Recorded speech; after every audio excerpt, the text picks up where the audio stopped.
welcome back to my YouTube channel. Pada video YouTube kali ini, kita akan membahas tips-tips untuk memilih instansi dan formasi CPNS.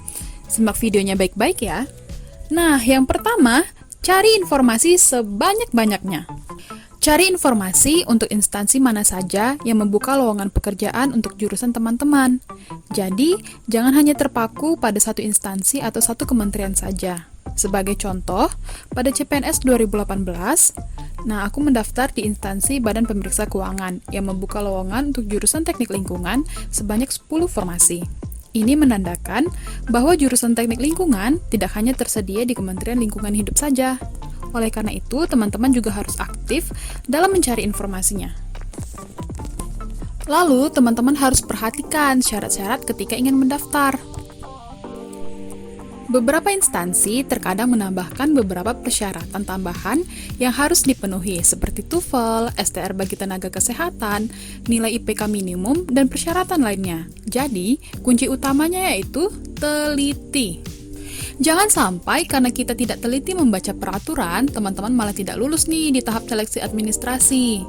Jika teman-teman tidak memiliki kualifikasi yang diminta, jangan coba-coba untuk mendaftar, karena bisa dipastikan tidak akan lulus di seleksi administrasi. Sebaiknya, teman-teman mencari formasi yang sesuai dengan kriteria teman-teman. Nah, untuk tips selanjutnya nih, teman-teman harus perhatikan jumlah formasi yang diterima. Sebenarnya ini juga menjadi sesuatu yang penting untuk dipertimbangkan.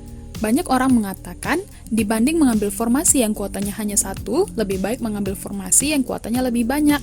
Betul, karena peluangnya lebih besar kan?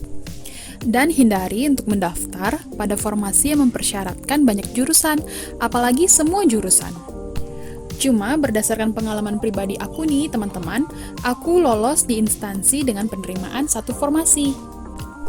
Nah, jadi sebelum mendaftar tes CPNS, aku tuh sharing dulu tuh ke beberapa teman-teman dan senior yang ingin mendaftar CPNS juga. Awalnya, aku juga mau daftar di instansi A, tapi karena senior dan beberapa teman aku juga daftar di instansi A, jadi aku pindah untuk ke instansi B, walaupun formasinya itu hanya satu yang diterima. Jadi teman-teman harus pandai-pandai dalam mempertimbangkan jumlah formasi ya.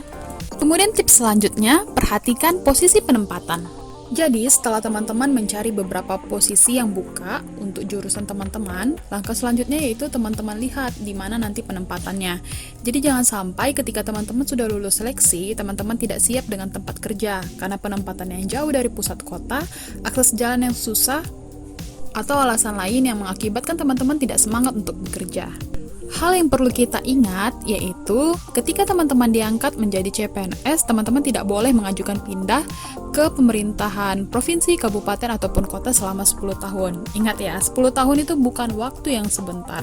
Namun beberapa orang juga memilih untuk mendaftar di daerah karena peminatnya lebih sedikit, jadi peluang lolosnya lebih besar. Oke, tapi kalau semuanya itu jarak ataupun kondisi penempatan tidak menjadi masalah, teman-teman tinggal melanjutkan tips selanjutnya.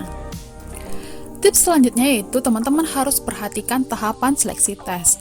Nah, untuk teman-teman ketahui bahwa setiap instansi memiliki peraturan yang berbeda-beda dalam tahapan tesnya. Untuk pemerintah daerah sendiri, berdasarkan pengalaman sebelumnya, itu terdiri dari dua tahapan, yaitu SKD dan SKB-nya dengan menggunakan CAT atau Computer Assisted Test. Nah, kemudian untuk pemerintahan pusat, itu biasanya untuk SKB-nya itu terdiri dari beberapa tahapan tes lagi. Nah, contohnya seperti wawancara, psikotes, kemudian ada juga tes fisik. Nah, kira-kira teman-teman bisa mengikuti atau tidak. Nah, kemudian apakah teman-teman sanggup untuk mengikuti tahapan-tahapan tes itu? Nah, itu juga menjadi salah satu pertimbangan ketika teman-teman ingin memilih suatu instansi ataupun formasi yang mau teman-teman daftar.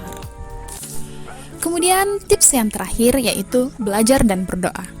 Kalau teman-teman sudah memutuskan memilih instansi dan formasinya, maka selanjutnya yang teman-teman harus lakukan yaitu belajar dan berdoa. Belajar dan berdoa ini harus sejalan ya teman-teman, karena kalau berdoa saja tanpa belajar itu sama aja dengan bohong. Tapi kalau teman-teman hanya belajar saja tanpa berdoa, itu namanya sombong. Oke, itu adalah tips dari aku yang bisa aku bagikan buat teman-teman yang masih bingung gimana cara memilih instansi ketika ingin mendaftar CPNS. Semoga bisa menemukan instansi yang tepat dan terbaik buat teman-teman. Terima kasih sudah menonton video ini. Bagikan video ini ke teman-teman yang lain yang masih bingung mau daftar ke instansi mana. Saya Lilis Anggreni pamit. Sampai ketemu di video selanjutnya. Terima kasih sudah menonton video ini. Jangan lupa like, komen, dan subscribe.